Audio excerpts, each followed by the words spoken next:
Well, welcome everyone. It's nice to see you all here. It is our pleasure today to have Dr. Maroof Shah give us a talk on response to select criticism of Ibn Arabi. It's a very exciting topic. I look forward to hearing what Dr. Maroof has to say about that. Dr. Maroof is born in Kashmir. He has masters in philosophy and veterinary parasitology, and he's also got a doctorate in English on the problem of nihilism and absurdist impasse in postmodern literature, a metaphysical appraisal of Samuel Beckett and Albert Camus. He has authored 3 books: The Problem of Evil in Muslim Philosophy, a case study of Iqbal, Muslim modernism, and the problem of modern science and perennial philosophy in the postmodern world, Enigma of Osho. His interests include explorations on the interface of religion, philosophy, and mysticism, with more focus on Islamic tradition in dialogue with other traditions. He has widely published in journals of comparative mysticism, Muslim philosophy, and literary studies. He has been a regular columnist for English newspapers. I'm sure there's a lot more that I'm missing on saying here, Dr. Maroof. Maybe one time we need to ask you to give us an update on your bio. So thank you very much again, Dr. Maroof, for joining us. So please go ahead when you're ready.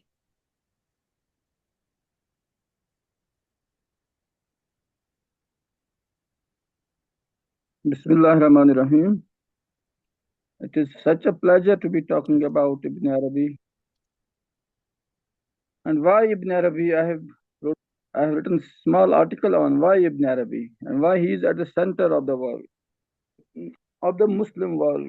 And after Ibn Arabi, why everything can be almost, we can say it is a footnote on Ibn Arabi, it's a response to Ibn Arabi. Now, let us first state the case of Ibn Arabi, what he is up to. Then we will understand criticisms against him.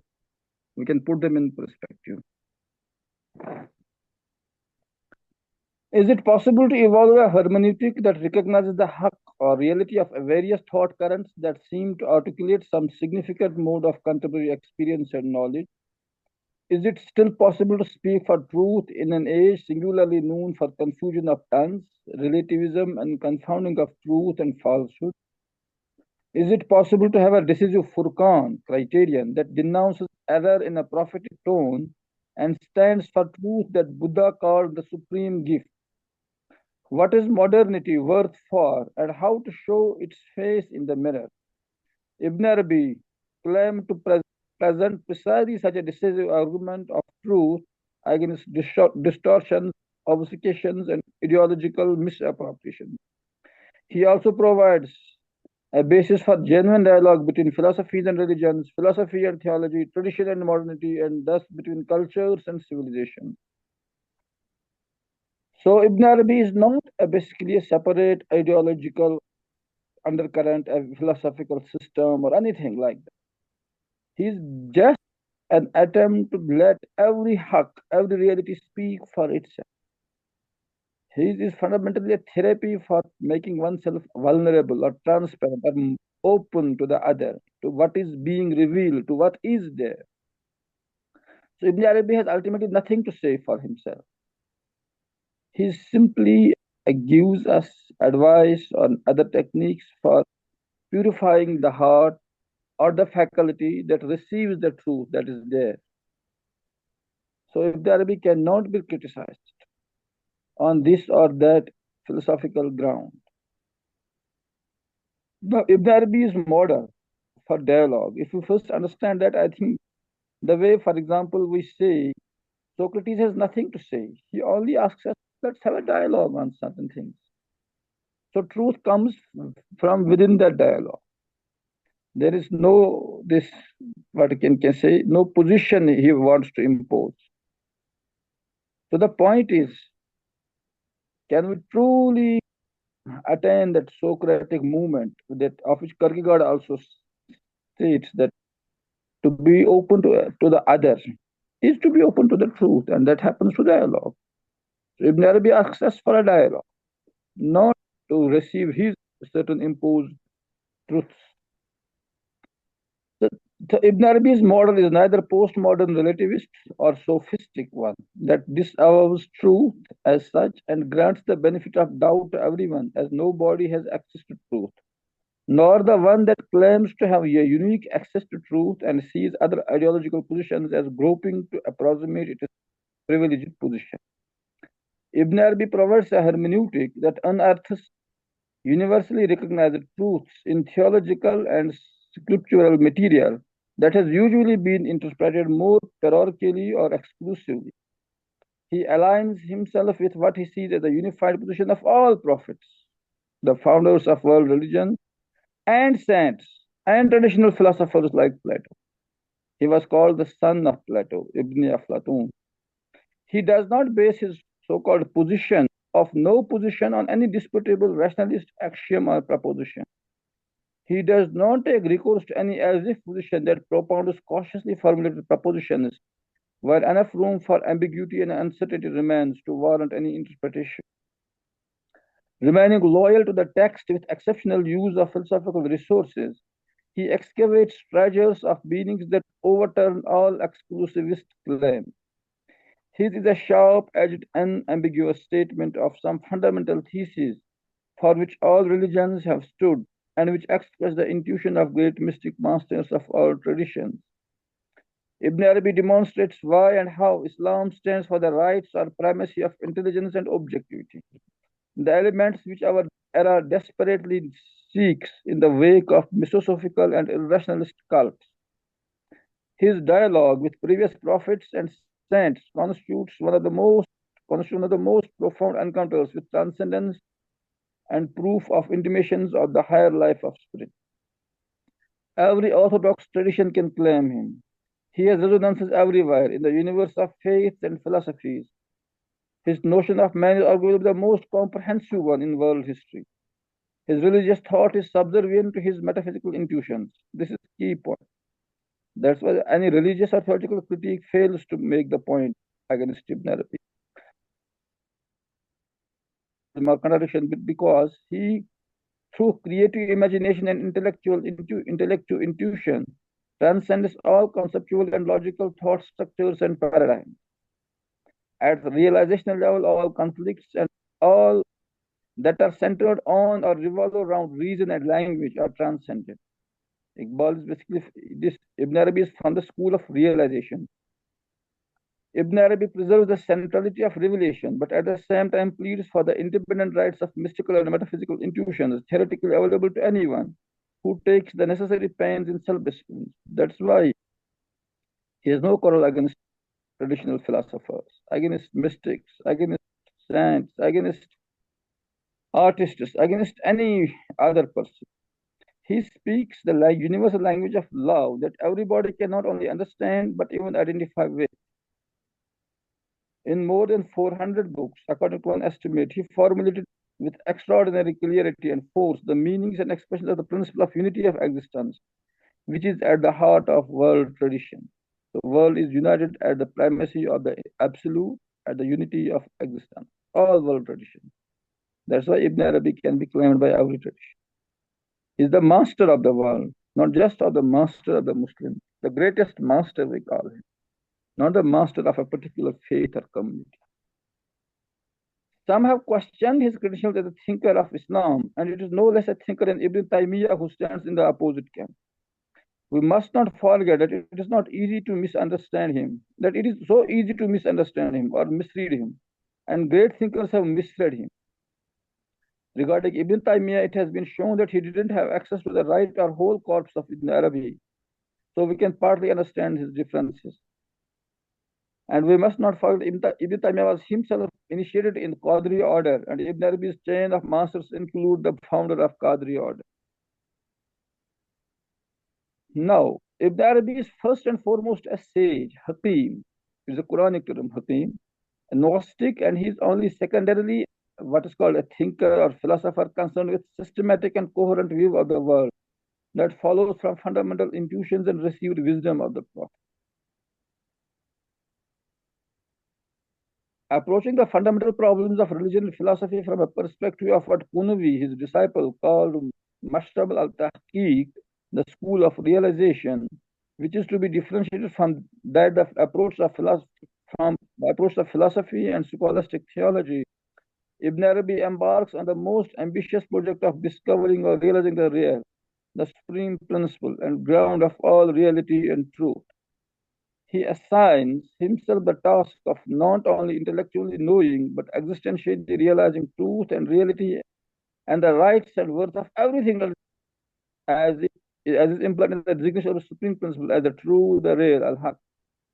This is the task of philosophy, religion, ethics, science, and in fact all disciplines of knowledge. And he comes up employing most diverse means available to man, rational, empirical, and mystical, with the rarest of rare gems of wisdom, which are in fact keys to the holiest and most sublime and fundamental mysteries of life.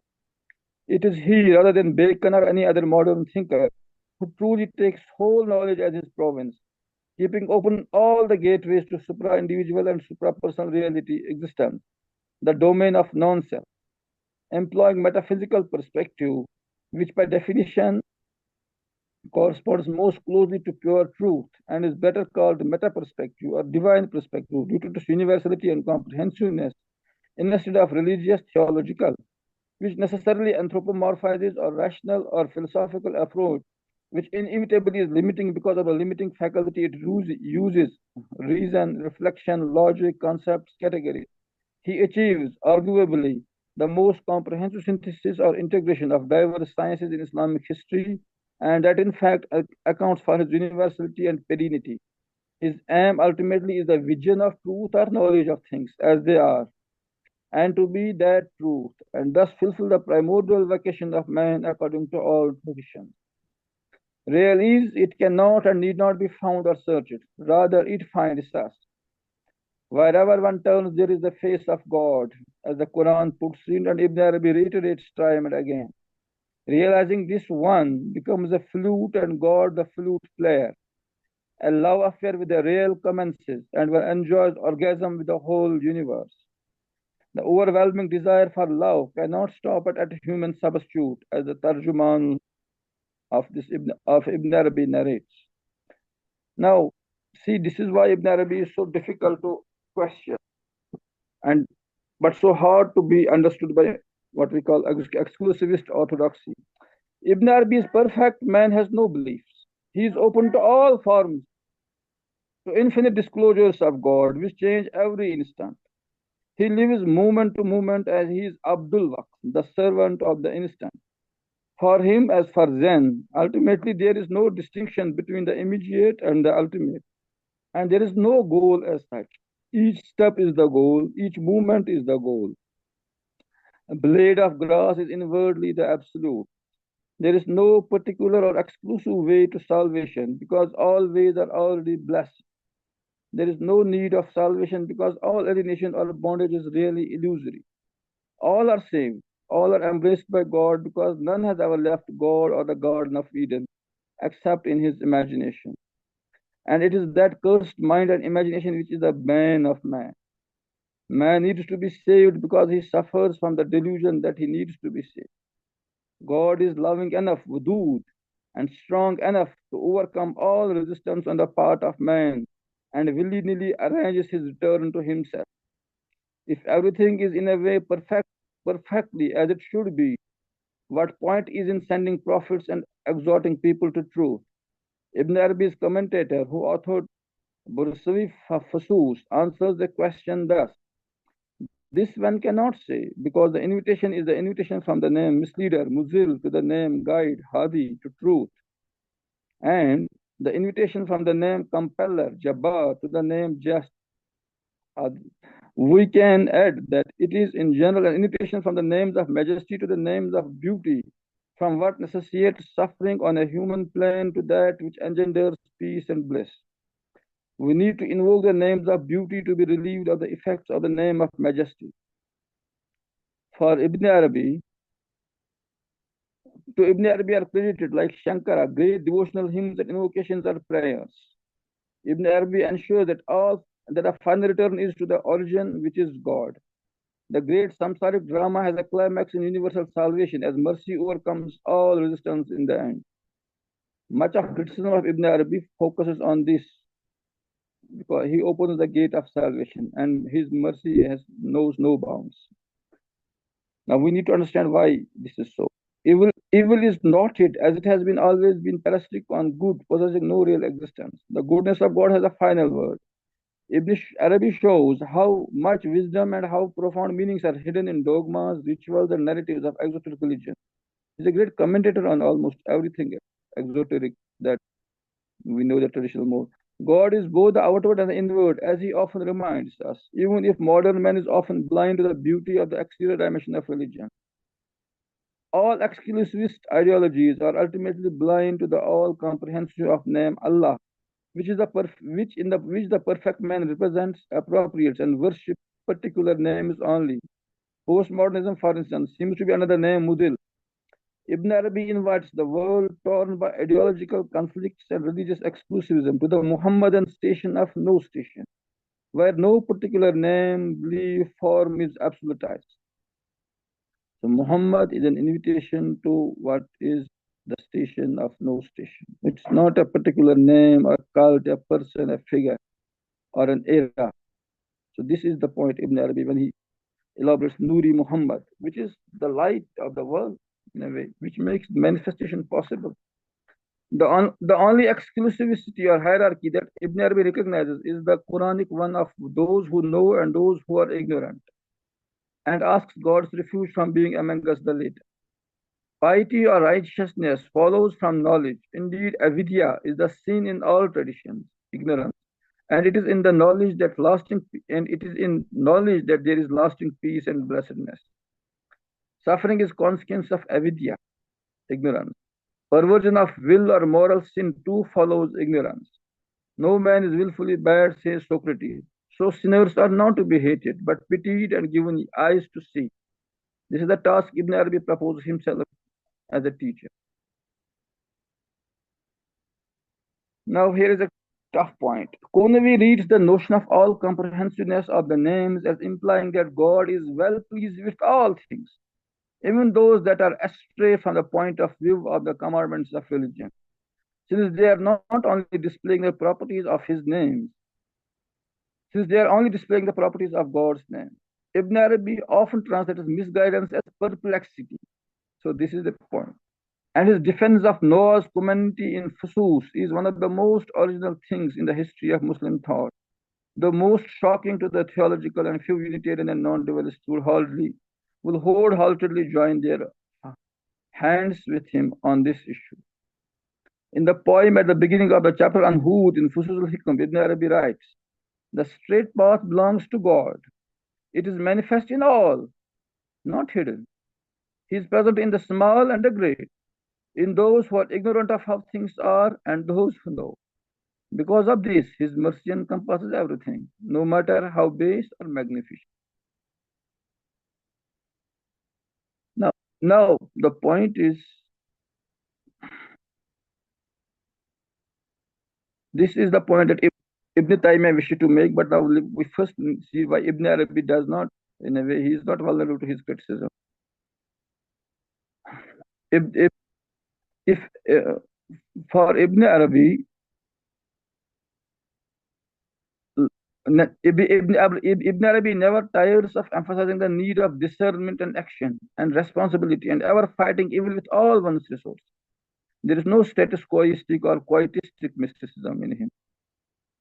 We know famously there's an Artugul Ghazi's that narrative.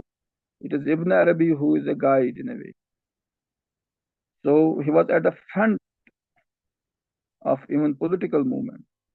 So there is no contradiction between these two views, as the latter two is ultimately part of the divine program, as clearly formulated in scripture, which stresses Sharia as well as Hakika. Ibn Arabi's position can be better appreciated if we keep in mind that for numerous Sufis, there is no real contradiction between the perspectives of Moses and Sharia. Now, I will try to skip certain portions. Now, absolute can only be non-dual. So, if all religions are ultimately rooted in or leading to the absolute, then can be no ultimate dualism, such as servant Lord, God, world, this world, other world, or sacred, profane, good, evil. This answers his theological critics, who have been ever trying to say that he confuses or confounds servant, Lord, God, world, polarity. Now, now this is Ibn Arabi's position. Remaining at a servant, Lord, polarity as theology is exoteric theology is condemned to remain because it cannot relinquish individuality and anthropomorphism. Theologians find Ibn Arabi's Unitarianism difficult to accommodate. But theological critique of metaphysical understanding of Tawheed, as would appear from Ibn Arabi's perspective, is problematic, to say the least. One cannot judge higher, the metaphysical, esoteric, universal, integral, supra-individual, supra-formal, comprehensive, unconditioned perspective or dimension of the Quran by the lower category, exoteric, theological, juristic, anthropomorphic, individual, limiting, formal, sentiment effect. Now, subjecting esotericism, which subsumes exoteric dimension without being subsumed by the latter, to exoteric critiques is an exercise in reductionistic vein, and there cannot be a greater heresy than this. Those who claim to know a priori the position or perspective of Islam and in light of that proceed to judge Tawhid Wujudi or traditional metaphysics are unwittingly applying this reductionism. How can those who have tasted God heed those who have not, who have only known God about, who have only known about God, and that through heresy, through secondary sources, second-hand sources? Ibn Arabi repeatedly claims that saints drink from the same fount from which prophets drink, and, quoting another Sufi, asserts that they take knowledge directly from living God, while exoteric scholars take it from the dead. This vetoes all criticisms of doctors of law and theology in matters where the primary issue of Tawheed itself is a concern. Blind are no judge of colors.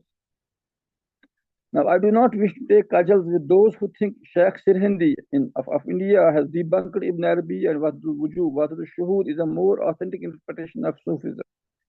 Those who think this way make some assumptions that I, along with traditionalists, do not condone.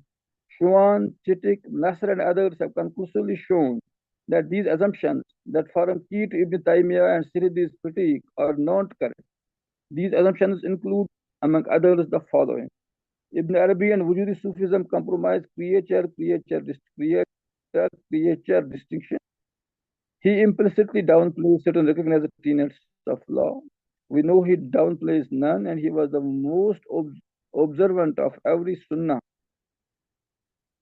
He is positing a unity based on subjective state, and more advanced Sufis travel further and come to again affirm distinctness of world, man, and God. Chittick, in his beautiful essay, What is Wujud in India, has answered this question very well and just needs to be referred. I will just try to sum up certain points later from that. He implicates transcendence of good evil binary leading to suspension of central doctrine of Islam. Now, these all charges have been well responded by great Ibn Arabi scholars. We need to know that Ibn Arabi never uses the expression Wahdul Wujud, for which he is most famous, though notorious in theological circles, and though his disciples later coined the expression, but they never used it in the sense of pantheism, or in such sense as would warrant Ibn Taymiyyah's condemnation as erasing all distinction of different levels of existence, of good and evil, and of God and servant. He uses expressions which state both the thesis of Wahdul Wujud and Wahdul Shuhud in conjunction, and it is this combination which Sirhindi later stressed but attributed only the later to him that expresses his integral understanding. Shah Waliullah and others have explained his position very well vis-a-vis Sirhindi. He rejects nothing that passes as the canon of exoteric Islam and affirms orthodox creed in the beginning of Futuhat. He only reads deeper meanings in it, and he does not warrant condemnation from orthodox authorities. Now, Ibn Arabi has been charged with pantheism, polytheism, paganism, monism, deception, but all these charges are quite easily refutable and have been convincingly refuted by many scholars. He minces no words in rejecting heresy of incarnation. Ibn Arabi's first principle is unmanifest absolute, which is mystery of mystery. He emphatically warns against what he calls illusion of unification, ittihad, in his Kitab al-Asra.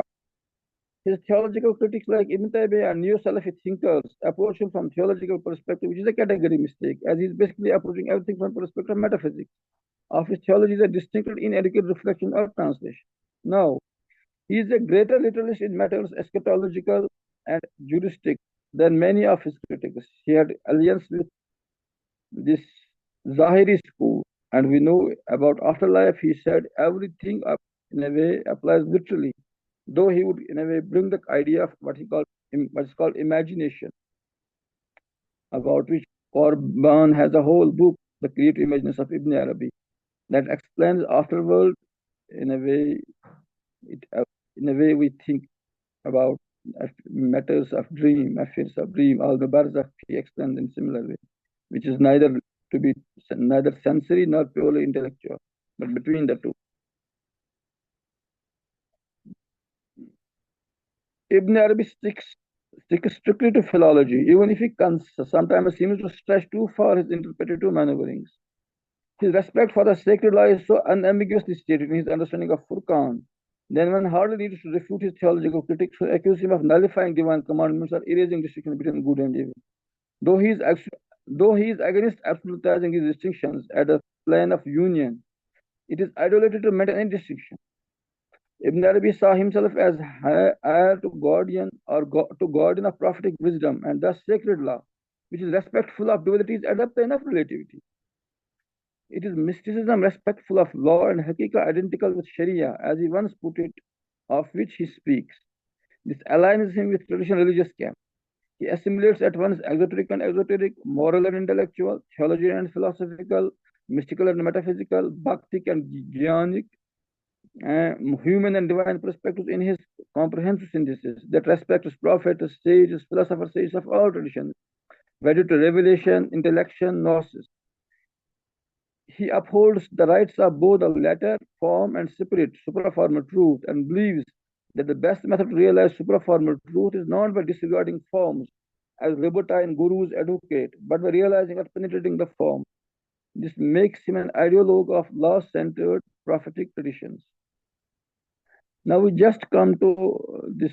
There is a South Indian scholar who has written in a detailed response, a very vocal response to Sirhindi and in defense of Ibn Arabi, Shujaul Haq. Many people do not know him.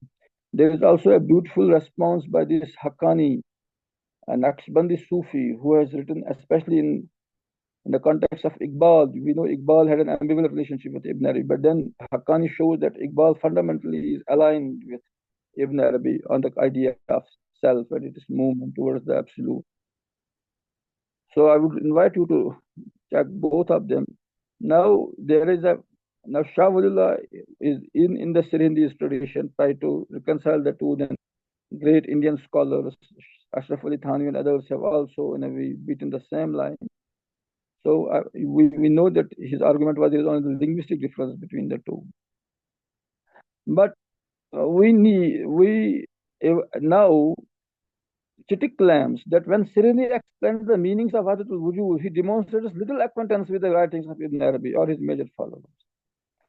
By insisting that it was an, I am quoting here Chittick, by insisting that it was an inadequate expression of the nature of things and that it needed to be supplanted by Wahdatul Shuhud, he was taking for granted that it was the teaching of Ibn Arabi and that Wujud was being used in a philosophical sense.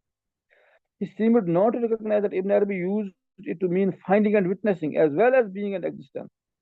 So at least partly because Sirhindi was oblivious to the meaning of wujud as finding and perceiving, he felt it necessary to insist that seeing God in all things goes back to the viewer. The unity achieved on the path of God, he claimed, is that of shuhud, not that of wujud. But for Ibn Arabi and many of his followers, these two words meant the same thing. So Sirhindi not only ascribes the doctrine to Ibn Arabi that he does not profess Wahdatul Wujud, but he also understands Wujud in a way that is not compatible with Ibn Arabi's use of the word. Now there is another important point. Reception of Sirhindi in India from his own day to contemporary times in India is telling. Ibn Chittick notes, contrary to the perception that one may get by finding large-scale critiques of large-scale critiques Sirhindi's objections to Wahdatul Wujud have been largely dismissed or ignored and hardly noticed, except amongst a small minority of authors connected with Sirhindi's own Naqshbandi order. Few Sufi writers take notes of his objections, and those who did frequently dismissed them as misguided and self-inflating. Even some of the later masters of Sirhindi's branch of Naqshbandis felt necessary to distance themselves from his criticism The most famous example is Shah Waliullah. Sirhidi does not owe his modern fame to the supposed importance of Wahdatul Shuhud as a corrective to Wahdatul Wujud, but rather to the need of Islamic nationalism in India. Her founding fathers who could be called upon to justify the break with a long tradition of coexistence. This is another important point of Sirhindi. So, uh, one of the more interesting examples of scholars who dismissed Sirhindi's criticism of Wahdatul Wujud was Khwaja Khurd, one of whose one of the two sons of Baqi Billah, Sirhindi's own Naqshbandi Shaykh. In his history of Sufism in India, Rizvi tells us that although Baqi Billah had entrusted the upbringing of Khwaja Khurd and his brother Khwaja Kalan to Sirhindi, the two distanced themselves from him and established their own Naqshbandi center in Delhi, where they continue to teach Wahdatul Wujud. In one of his treatises, Khwaja Khud points out that Wujud is essentially synonymous with Shuhud. So it is wrong to say Wahdatul Wujud is a corrective to Wahdatul Wujud. Now another point.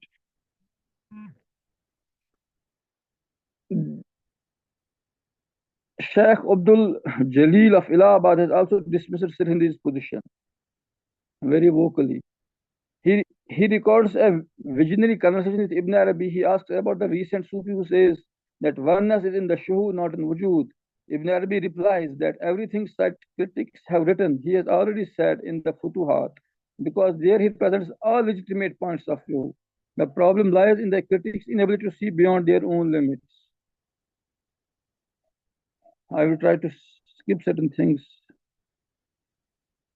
Now, important point is, this has been noted by also Sufi teachers, that Ibn Arabi's positions were vulnerable to misinterpretation. Nonetheless, few of them thought it necessary to critique them or question his spiritual stature. One of the most notable was his contemporary Sheikh Muhibullah, who, like Abdul Jalil, was from Allahabad. He has been called second Ibn Arabi because of his mastery of Ibn Arabi's work. When he mentions him in the Persian writings, he often does so with the rhyming expression that translates Ibn Arabi free of ecstasy and states. So this is the key point. By mentioning ecstasy and states, he is referring to the elation that can be induced by Sufi practice and hence to the emotional experiential side of Sufism that is commonly criticized by both ulama and Sufi teachers. By calling Ibn Arabi free of such things, Sheikh Muhibullah wants to stress his mastery of the stations, maqamat, on the path of God. So we must distinguish between stations and states, that is often forgotten. Indeed, Ibn Arabi often tells us that the always must avoid states at all costs, because these are passing gifts that have no ultimate significance. Only stations, which are permanent acquisitions of the soul and deep rooted in transformation of the very substance of its reality, have any real worth. Now, I've come to Kashmir. There is a scholar, Professor Andrabi, who has written in response to Iqbal's criticism of Ibn Arabi. I will conclude on that note. I will not refer to Haqqani's position. He also substantiates the same. I will just try to sum up. Metaphysics, of which Ibn Arabi is the greatest exponent, cannot be refuted. It can only be misunderstood or misread or ignored. But it is the people of the stature of Iqbal who can be in the list of those who misread here. Professor Andrabi has defended Ibn Arabi on all points on which Iqbal and some of them shared by Ibn Taymiyyah find him problematic. Now, for Ibn Arabi upheld pantheism. This is one of the charges of Iqbal. Professor Andrabi, quoting Nasr's refutation of the claim, says it is doubly false because pantheism is a philosophical system, and Ibn Arabi never created or followed any system. And since pantheism implies substantial continuity between God and the universe, but Ibn Arabi never tires of claiming divine transcendence over every category. To describe what wujud as pantheism is to misread both. It is a category mistake. Iqbal also asserted that Ibn Arabi's interpretation of the Quran is similar to Shankara's interpretation of Gita. Professor Andrabi objects, how come Iqbal knew about a former commentary of the Quran if it has been lost? Any reports about it being found again are after Iqbal lived and died, and that he did not have access to the reliable translation of Gita. Pantheism, appropriated and transmitted through Sufi poetry, turned Muslims into passive collectivity. This is another charge. Professor Indrabi ignores this charge, although one might note that Nasser's reflection of the charge is quite forceful. Ibn Arabi's alleged pantheism posits that human individuality is an illusion, and this doctrine implies passivity and inertia. Our author points out that Ibn Arabi posits that it is God himself who has given the name wujud to the cosmos, and so how can he ascribe to a view that posits an illusory status for the cosmos and the human self? Followers of pantheism are spiritually affiliated with Batinites, Batinis, whom Ghazali and Ibn Arabi refuted. Our author points out how come Ibn Arabi himself mentions the sect with certain amount of hostility. One might add that he also asserts Sharia is Hakika. Sufism itself is of foreign origin or Ajmi importation into Islam. This was Iqbal's charge. Our author notes that Iqbal changed his views. Basically, Iqbal had said Wujudi Sufism, not Sufism as such. This is also pointed out by Suhail Umar, contemporary Iqbal scholar from Pakistan. Our author notes that Iqbal changed his views later, perhaps under Massinon's influence. He also points out that there is no evidence to show that Iqbal had a chance to study original works of Ibn Arabi. A few centuries earlier, the situation was no better for Ibn Taymiyyah, who, due to lack of authentic reports and reliable texts in all sincerity, denounced Ibn Arabi on various points, and does not seem to be well informed about the works and doctrines of Ibn Arabi. For example, compare Ibn Arabi's position on the question of Ittihad and Hulul with the ideas attributed to him by Ibn Taymiyyah in his Fatawa. In fairness to Ibn Taymiyyah, it might be pointed out that he was quite careful to phrase his denunciation in terms that indicated his reliance on views attributed to Ibn Arabi. Professor Andrabi also points out that Iqbal's denunciation of Sufism is a blatant contradiction of what Iqbal has said about Sufism at numerous other places, and the fact that he himself is best described as a Sufi thinker. I would say Sufi thinker in the Ibn Arabian vein. Iqbal's statement that Ibn Arabi's Fusus contains nothing but heresy and deviation is simply inexplicable. However, he ventures at a probable explanation for this harsh but mistaken view by pointing out that Iqbal's reliance on secondary sources like Ibn Khaldun when it came to appraisal of Sufism. Some other charges are mentioned but not answered, although the case for Akbarian interpretation is clearly and forcefully stated. Let us note, I remember also there is Asghar Ali engineer from India who has responded in detail to this Sir Hindi's critique. Let us note that access to Ibn Arabi's corpus has increased and a great number of scholarly studies published. It has become possible to convincingly defend Ibn Arabi against influential critics. Ibn Taymiyyah, Sir Hindi, Shawkani, and Iqbal. He emerged as a colossus of Muslim intellectual and spiritual tradition. Only one point from Haqqani, I will try to just, he sums up. The self of the individual can only claim existence or being only insofar as a reflection of God or being. In a sense, it is the being of God. The mystical state of unity with the God or God results in fana, extinction of the self. Thus, in this event, the individual actualizes true reality. True reality in this case means only God has being or self, and that the unreal self of the individual must be destroyed and replaced by the self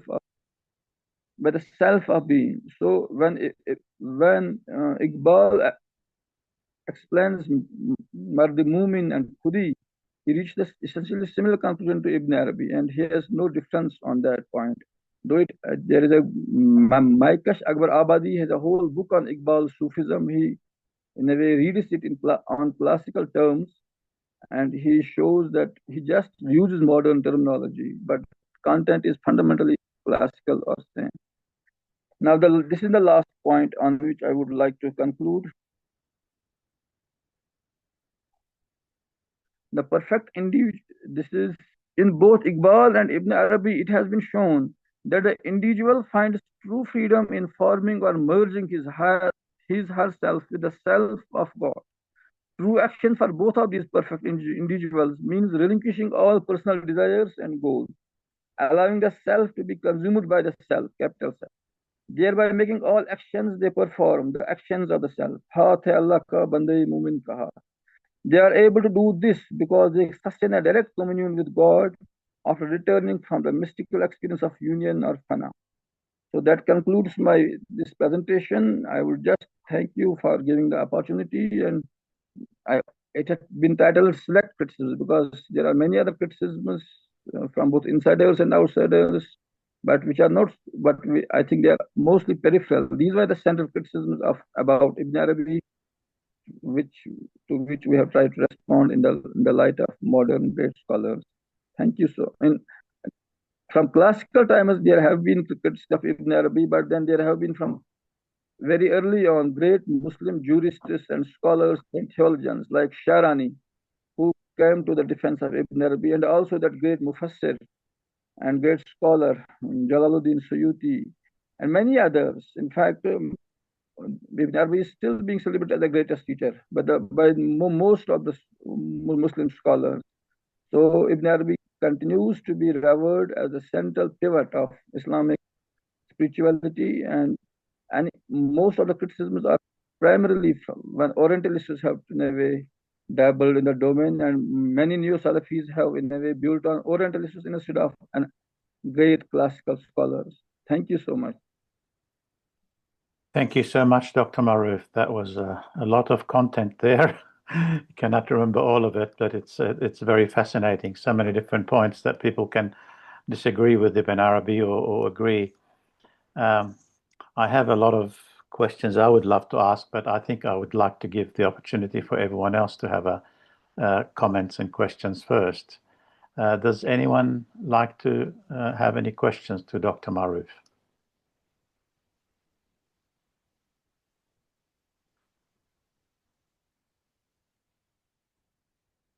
Other questions or comments about anything he was saying?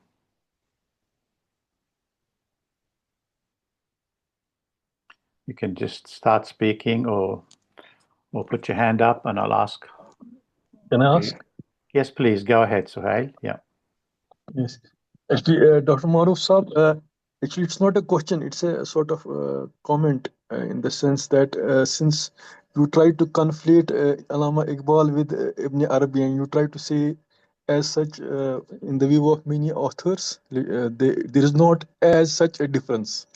But there is a reading which says that since Iqbal was living in an age dominated by action and activity in 20th century, where, for example, he says, "Nikal gar khan ka hu se kar to ada rasmi shabiri," means his mysticism or Sufism has a bit of action attached to it, while as it said that Ibn Arabi's Sufism leads to actionlessness, or it leads to that pensive state. Means, how do you see these two things? I think I responded to this when I quoted historically, Ibn Arabi was at the front of certain political, in a way, uh, polit- political thought currents. Also, Artughul quotes him, famous that serial in which Artughul Ghazi, who was at the center of Usmania Sultanate, whose son then established the Usmania Sultanate, he quotes Ibn Arabi as his guide in that jihadi endeavor. So the point is, if Ibn Arabi was just in quietistic mystic, how could he guide this response, political response? And he was at the heart of certain political battles. Now, in fact, it has been observed that most of the Sufis have been, in a way, at the front of political activity. And many have, in fact, embraced martyrdom in the battlefield. So Iqbal's charge has been very vocally criticized by Nasser also, that history belies this statement. Now Iqbal has invented this notion that this leads to this pens to, if so we don't know historically how to, but when you said Adaka Rasme Shabiri, we say himself he did Rasme Shabiri. He was at a part of that Shabiri ideal of fighting the opponent. So he was not in a way just not sitting in the Khanka only. He had a very active career in that. But one thing is that why was, if you read Asrar Khudi and Rumuz Bekhudi, there are certain extracts. He's consciously tried to distance himself. Why is it that? Why is it that way? So that's the point. Yes, in fact, it has been not only by himself. In fact, about Sirindi also, it has been told that internally he knew that Ibn Arabi is the master. But Ibn Arabi was easily vulnerable to a misinterpretation of certain people like Tilmisani and some others who try to, in a way, avoid strictures of law. They try to create a system where religious law is not at the center. So Ibn Arabi's, since Iqbal was writing Asar-e Khudi at the time of colonial domination, and he was trying to arouse Muslim world for action and assertion of the self. So since Hafiz especially was at his attack, he was his target. There has been a tendency in certain circles to quote mysticism and then be just enjoying the what we can call comfort level of non-action. So Ibn Arabi was misinterpreted by some people. That's why I think Iqbal used it to, and Iqbal, but himself misinformed at that stage. Iqbal comes closer to Ibn Arabi at later stage when he wrote Reconstruction of Religious Thought in Islam and last great work. So we find Iqbal in a way evolving in his response to Ibn Arabi.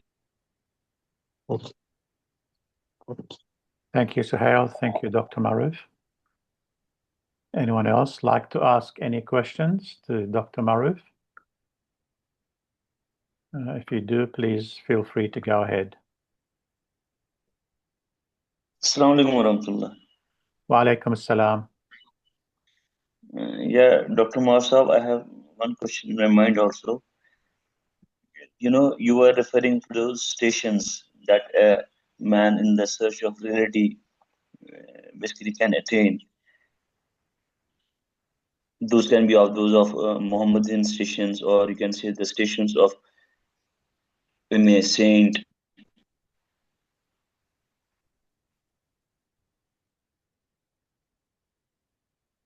You have just been muted, Shabir. You muted yourself. Did you finish the question? Hello, can you hear me? Yes, we can hear you now. Yes. So can these stations be attained in present times also? And when we basically interpolate it, when we extend these stations, can one, I don't know whether I should say this or not, can basically one attain the all overwhelming or all encompassing station of Almighty, like Mansoor did? I mean, how we can basically differentiate those stations of one claiming of Al-Haq, Anal-Haq, in fact. So how the things can move from stations of being saint, of attaining sainthood, then moving to prophethood, and then basically further moving ahead and maybe saying something Anal-Haq by Mansoor Al-Halaj. Can you please throw some light on this? Yes. I think when we talk about stations, they are basically moral virtues. That is not one has to progress from a saint to a prophet and to God.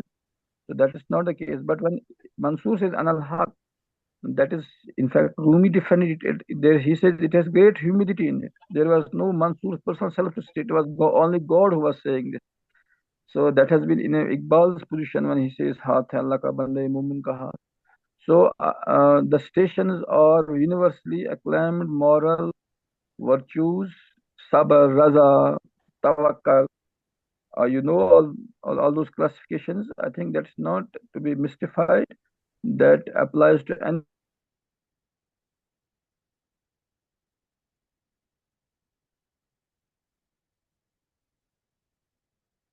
I think Muhammad is one who does not. Yes, Muhammadan station is one where one has to perpetually move forward and be open to the progress. One does not, in a way, say I have evolved and now I should rest. So Muhammad's station of no station is to be absolutely open to the wonder, to the mystery. That's why it is all embracing and all comprehensive, because it is not sticking to a particular stage or a station. It moves on and is perpetually open. So that makes it so attractive to any thinker of note, because it is not restricting or it's not limiting. I think that is how it needs to be put in perspective. Okay, I have one more question. Can I proceed? Yes, please go ahead, Jabir. Yes.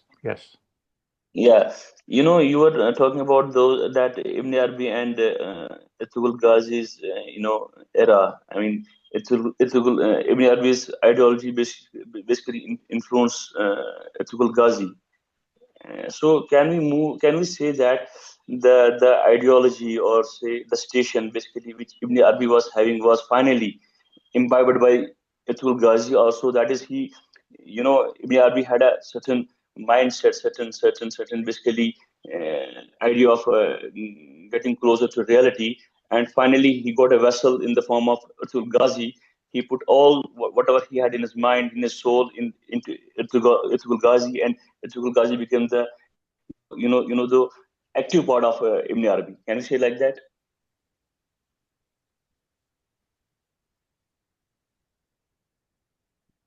I think historically, precise relation between Ertugrul and Ibn Arabi is debated, but the point is Ibn Arabi was responding to the current political situation. In fact, there was a tussle between Christians and Muslims at that point, and Ibn Arabi was also at the center stage, trying to respond in his own way. So we can never say that Ertugrul was a saint like Ibn Arabi, but we can say if all great Muslim uh, leaders try to have a try to imbibe certain things from Sufi saints. It's not only from Harun Rashid to, we can say, Salahuddin Ayyubi to, now if we go to Abdul Qadir Jazri, he was himself a saint of a great order who wrote about Ibn Arabi. So this has been Akbar used to visit Sufis. So you can name even Aurangzeb had a deep appreciation for Sufism despite his maturity in some Sufi circles. So historically, every great Muslim leader has tried to be closer to Sufis. In fact, in India, both Abul Kalam Azad and Jinnah had these relationships. Jinnah, in fact, tried to.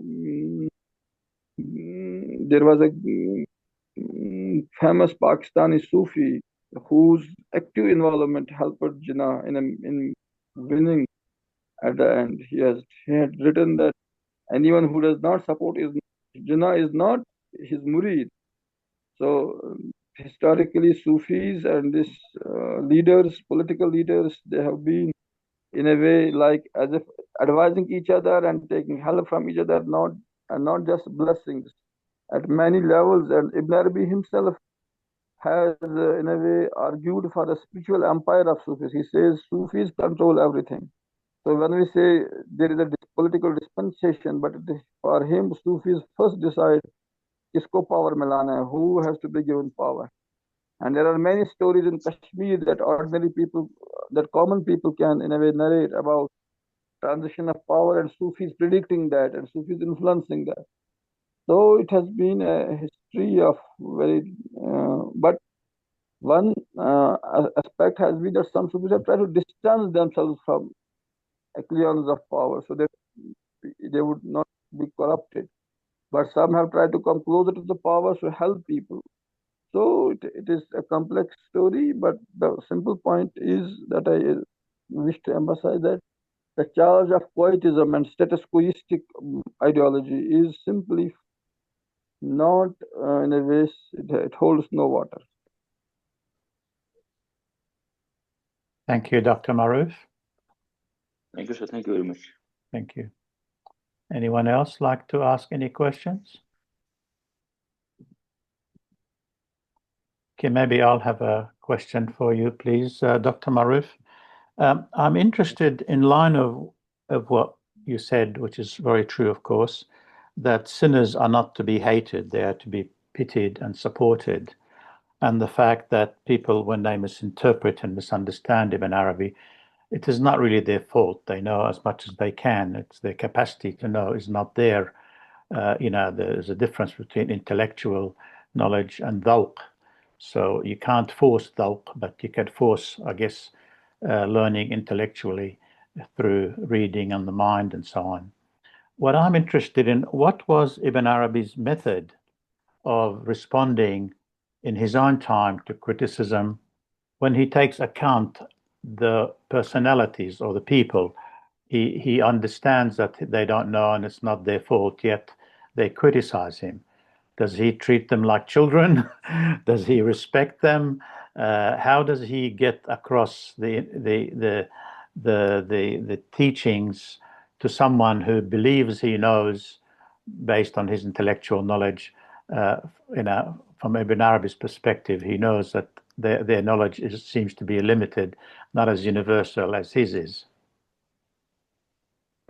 It is very interesting. We know since orthodoxy, in a way,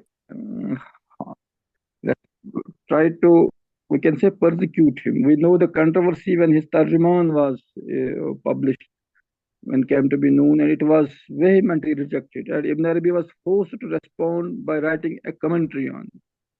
So Ibn Arabi took them seriously, but then at some moments he used to be also very harsh. He said, the ulama of his time, who failed to understand him or mysticism, they are like Firaun. So he compared them to Firaun. So he would,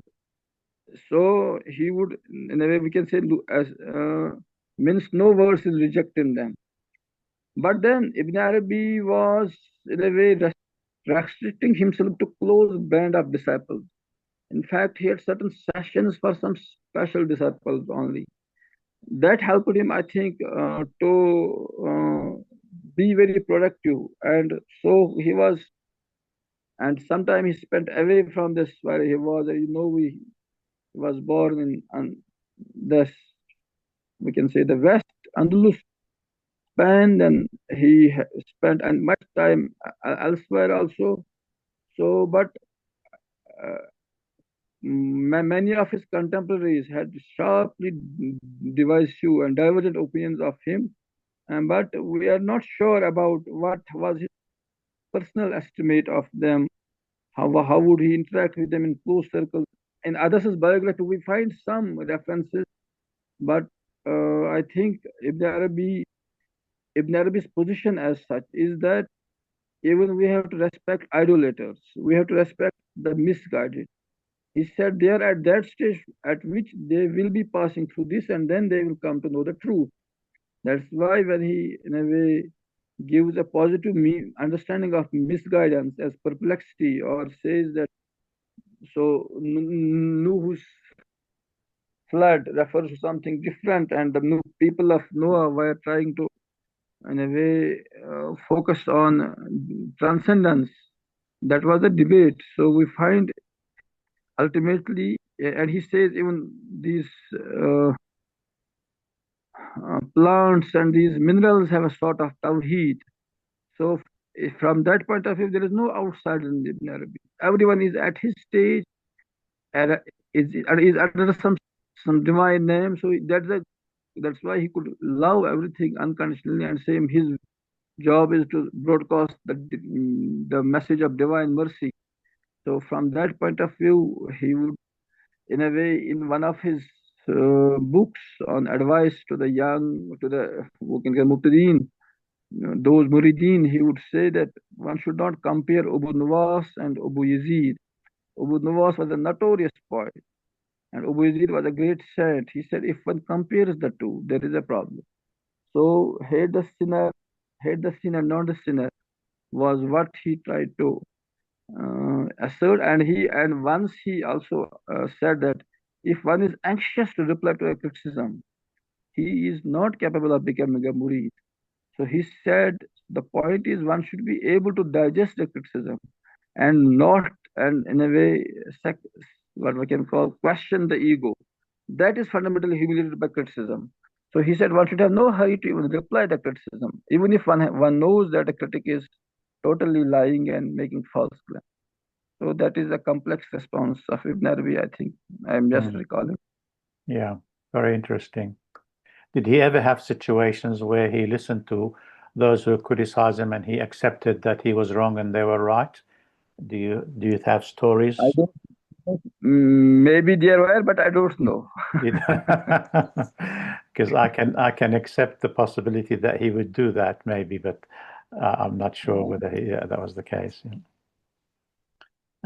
Another question, Dr. Maroof, I have about the fact that Ibn Arabi is very universal, and he called his religion of love, فديني دين الحب, and he he was very inviting of other religions as well, in the sense that he wasn't limiting his teachings only to Muslims, but he refers mainly to Islam 99% of the time in terms of the Quran, Hadith, and so on.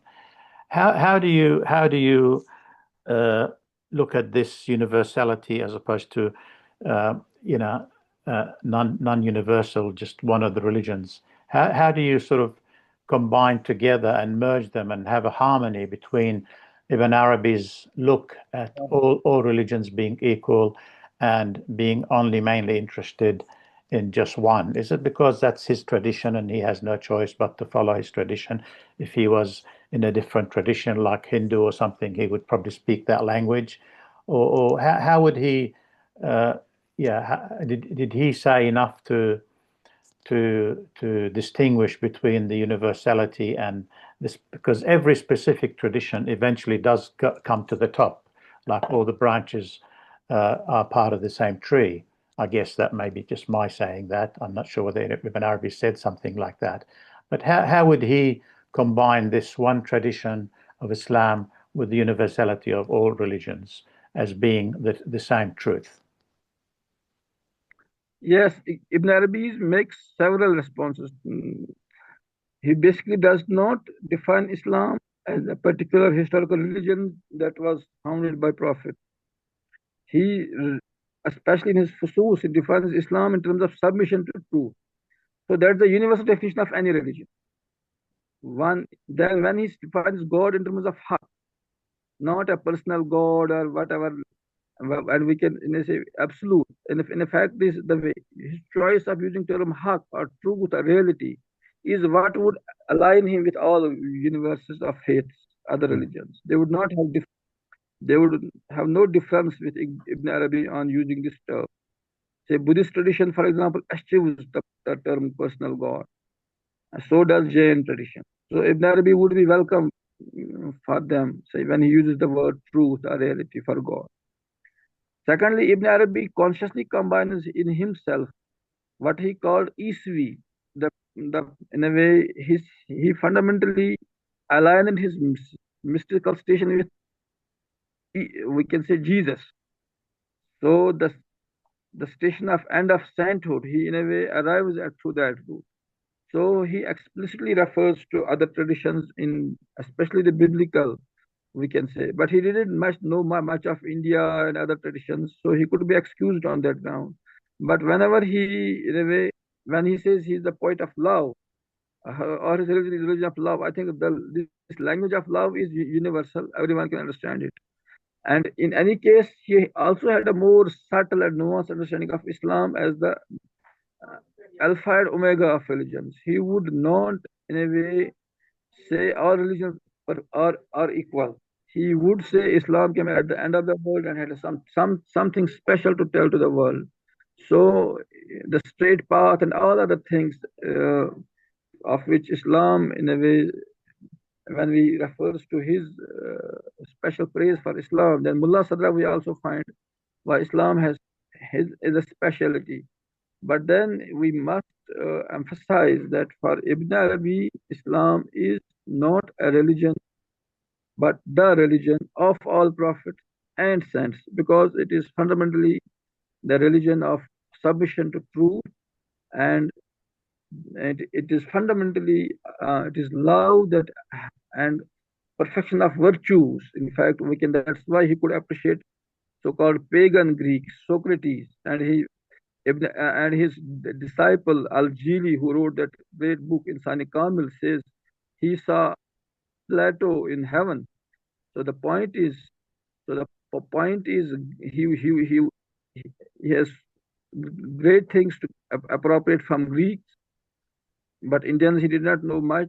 And he knew this Christians and Judaic traditions, and also whatever he could, he had in a way used that idiom in a way, but then explicitly when he said he is on the path of Jesus, he explicitly aligns his spirituality with.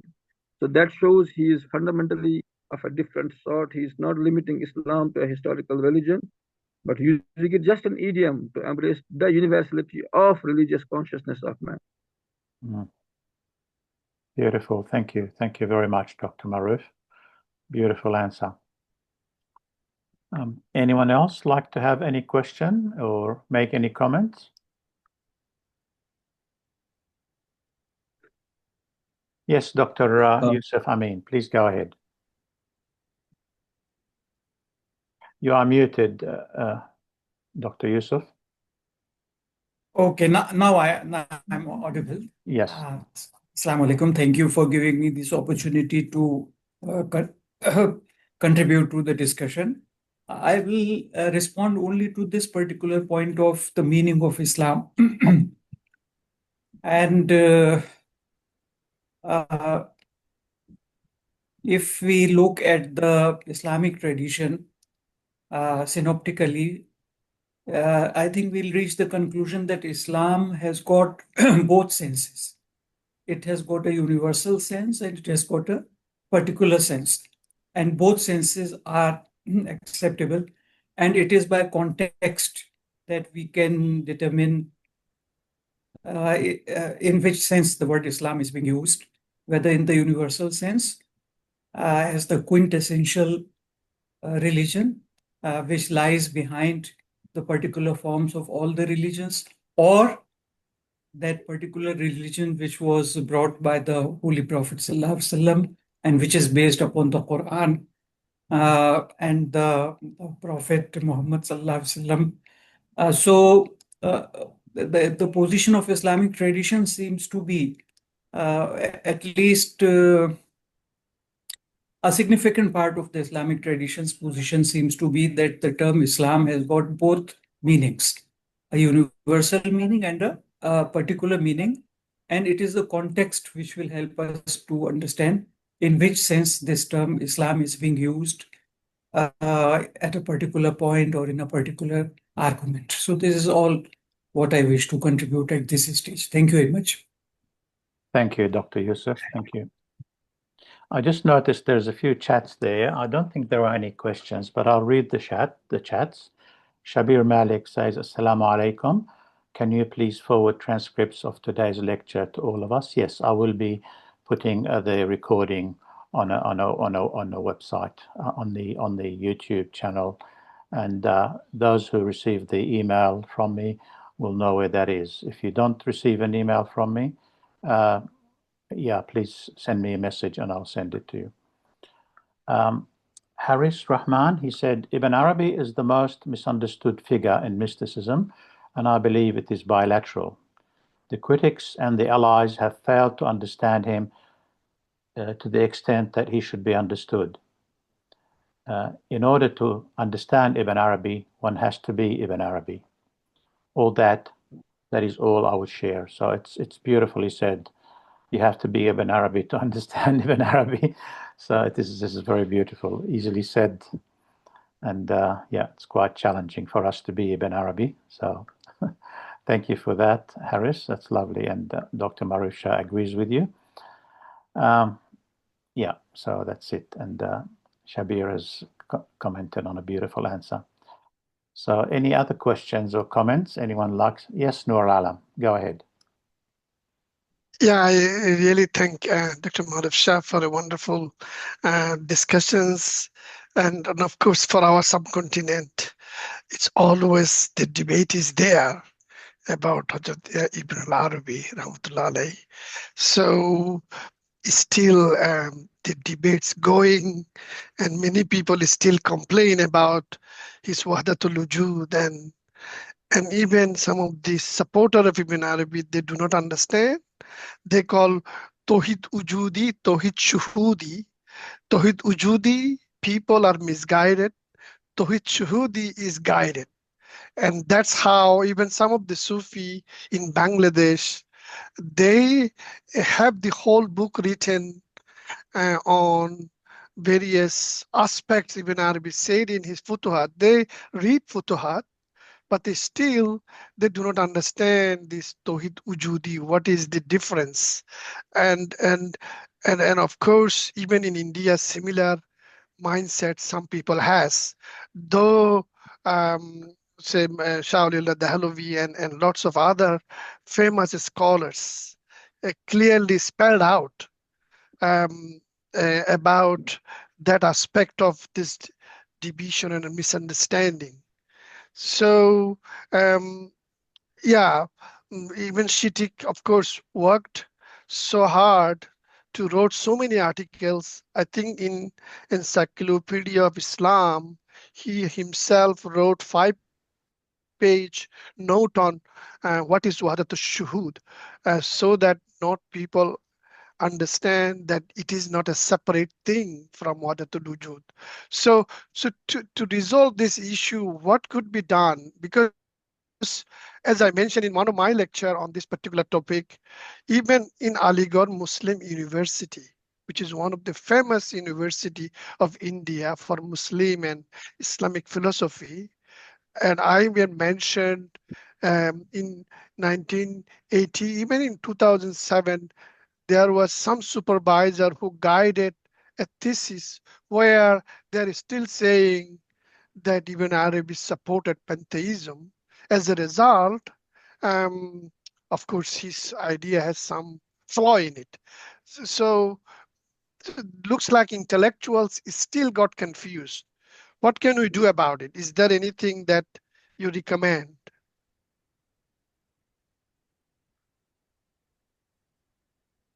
I think it is certainly an important issue. I think when another Kumaraswamy says, do not consider inferior minds. If we go in the popular press, I have seen so many books dismissing Sufism, lock, stock, and barrel. And one of is titled Sufism, Ek Tasawwuf, Ek Batil Mazhab by Mr. Muhammad Afdal. And when we can find also some new Salafi responses to Ibn Arabi using language which we cannot here in a way quote. So the point is when we say, for example, even Ahli scholars, some of the big guns from them, they have been so respectful of Ibn Arabi. So point is we must have what we can call a discretion and say who says what. In fact, such is ignorance that once it was debated, uh, why has Ibn Arabi said so much as this and that, and some political leader said, let us persecute him today as if he didn't know he has died 700 years back. So when there is so much ignorance about, and we know Ibn Arabi cannot be understood by without a rigorous training in various sciences. So it is easy to misunderstand him and then label him this and that. So when even stalwarts had a major disagreement, and we can say they were misinformed about him. So one can find it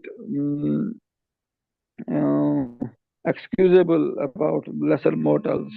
I think I'm inclined to quote Maulana Ashraf Ali Thanvi, who has in a way explicated Deobandi position. He says in Deoband we should have Ibn Arabi on one hand and Ibn Taymiyyah on the other hand. We should be able to respect and revere both. In India also we find both Sirhindi and Ibn Arabi being largely respected, both at different levels. So I think the major Sufis have found a way of circumventing this sharp polarity. But with the democratization of press and when every Tom, Dick, and Harry can write anything, we find much disparate and divergent opinions. Um, the way, for example, our Professor Yusuf Amin explicated the particular or the specific and the universal meaning of Islam, that in fact that is why we need this balanced approach.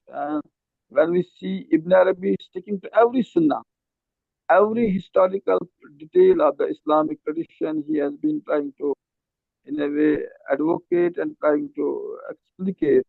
And then he also didn't lose sight of the universal meaning, and we can find in the context always the difference.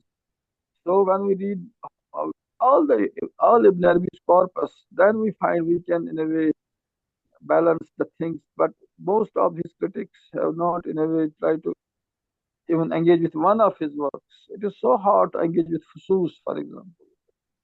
Passage by passage, one reads it. It's an almost lifetime journey to imbibe certain things. So I think we need to have that humility. This was, I recall Anwar Shah Kashmiri, a great Deobandi muhaddis, who said that he can write response or answer to every great book written in Islamic tradition, except three, among us which he included Ibn Arabi's Futuhat. He says there is no answer. This is a species apart, a colossal intellect, something almost from above. So when great minds read great minds, they are so respectful. But when small minds try to engage with great things, they use a language and they just show that they don't know things. That's how we can put it. Yes, that's how it is. The one that doesn't know doesn't know. Nothing you can do about that. There's a comment that came in the chat. I'll just read it by Esoteric Khaldun. Thought-provoking lecture. Thanks, Dr. Maroof. Is there any textual evidence that he had an active political participation in establishing state or supporting Ertugrul Ghazi against his adversaries? There is evidence of his support in certain political struggles, but we can say about Usmania Sultanate in general, there were Ertugrul, there was Usman, and there was Ertugrul's father. So this is a generation. But the way it has been dramatized in Ertugrul Ghazi serial, that is not textually substantiated. That needs to be, in a way, we should correct that. That is that whole that dramatic the way that is not actually substantial, but there is this much is substantial that he was actively involved in what we can call the politics of the day. His letters and all that, there is much evidence of that. Thank you, Dr. Maroof. Thank you very much. Any other, maybe one last question before we close? Yeah, I have one question, please. Yes, go ahead, please, Shabir. Yeah, Dr. Mao, I have one question that if Ibn Arabi's teaching central theme is love, it's love, very simple, very simple concept, then why it's so much difficult for everybody to pick up that frequency? Can we say that so many false demigods moving around and a simple realized self, they're not basically able to pick up that simple realized self? And when we talk about the fight between this reality and falsehood, can that simple self basically suffice for all those demigods over there? If I understood you correctly, I think love is the most difficult thing in the whole world. You know that nobody, especially what we call unconditional love. You know that the Nobel laureate Doris Lessing, he said her only theme is love and inability of people to be perfectly available to be consumed by love. When Iqbal says Islam लोग आसान समझते मुसलमान होना ये शहादत गाह उल्फत में है कदम रखना. So it is martyrdom by love. One has to be consumed, to be available to be consumed by love. Efface ego. So I think one has to lose the very self for which everything is there, or ordinarily in the world. So if so few people are ready to be unconditionally loving, to be available to the other, they have always some ego pathology to boost about. They say love has a possessive connotation for them. I love. They cannot say I love. I has to go. So if we could truly love, there would be no problem in the world. But to understand that it's a lifetime of moral discipline to be able to truly love. Yeah, that's why I laughed, because Shabir said love is very simple, and then you came and said it's the most difficult, and both are true at the same time. So it's very interesting. Maybe we just read that chat because it just came in from Adel Nazir Bat. Can the Wujud Shuhud divide be seen as complementary perspectives rather than opposing truths? In fact, Shah Waliullah tried to argue that they are complementary, there are only linguistic difference between the two, and there has been an understanding that shuhud applies to those who are more exoterically minded, who want more active, legalistic, juristic, political, in a way, self in action. And this wujud is for those who are Gnostic by temperament, who are, we can say, Gyan yogis, who love to be embracing knowledge primarily. So we know that in love has to be in a way transcended by knowledge. For Ibn Arabi, ultimately it is knowledge that is at the center. So when we have especially when we see things historically, this Sirhindi was writing at a time when Akbar's influence was trying to erase the distinctions between Hinduism and Islam, as if Islam has to be subsumed in the larger reality, and there should be not we should not respect that those boundaries. So he had to, in a way, uh, come up with an alternative understanding of Sufi metaphysics, we can say, and then, but he ultimately did not, in a way, negate Ibn Arabi at the end of the day. We do find there have been complementary used by even great Sufis, and in Kashmir we find most of Sufis are, for example, Wujudi, but in Shuhudi language is not uncommon.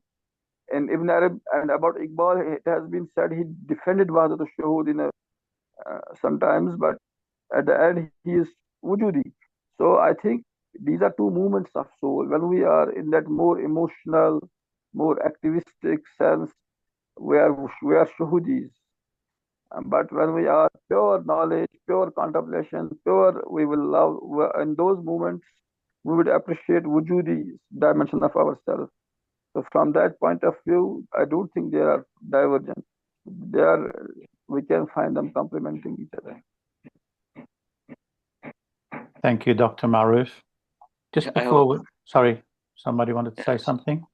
sorry for disturbing you. No You problem. know, I have one more question basically that is subsequent to my previous question only. Actually, I want to basically ask Dr. Maroof that, you know, there are two aspects of love, I can say. And the answer that you provided was basically was the answer to half of my question. What I was basically trying to ask is that one is the love at the individual level, and one is the love at the level of the whole humankind level. I mean, humankind is like just like a tree. So okay, if we talk about the love at individual level, that I don't have that capacity. It will be like that of our kadariya hai. We cannot basically jump into that individually. But why it is difficult at a humankind level that we can do simple actions of love, maybe remove a piece of thorn from our path. I think I was talking about that simplicity of love, as a whole human tree. I am saying, I'm not saying about the individual level. Individual level is very difficult. It can be done by Okay. personal. Yes. In fact, we can find that humankind in which is involved that kind of love. I think after United Nations and so many NGOs and so many world movements that try to bring peace and help the poor and so many organizations, they are fundamentally, I think, informed by this passion for love. In fact, Ibn Arabi's vision of the last days is the when Mahdi would come, Mahdi's path would be in a way prepared by these actions of love, where difference between religions would not much count. In fact, just 100 years back, there were two sharp divisions between religions and sects. Now we are finding less sharp divisions. And world is, after globalization, people have other reasons to come closer. Though capitalism has been at a ugly reality, still trying to go for individualism and a sort of isolation. We do need to find community centric endeavors where love is at the center. And that is very simple. I think humankind has come to that realization where love is now. That's why in UNO's, we find UNO's office, Sadi being quoted, that humankind is like one organism. So there should be no division between humans. I agree with you. In that sense, love is not difficult, and gradually world constitutions, world politics has moved to that understand. That's why we find about Palestine so many people rising across the world in protest. So what unites people? Fundamentally, this one human kindness, one love. So it means that we have, converged that two notions that we have just now. You are taking that it was difficult. You are talking the difficulty at the individual level, and I was saying it is simple, and I was saying the simplicity at the humankind level. That's it. Yes, yes, yes, yes. Thank you, sir. Thank you very much. God bless. Thank you. Thank you. I think we come to an end. Thank you so much, Dr. Maroof. That was fantastic meeting and lovely lecture and lovely conversations. I just want to bring to your attention that a very suitable follow-up that we're going to have next month. Professor Mir Imtiaz Afrin is going to talk to us about a cautious approach to reading Ibn Arabi.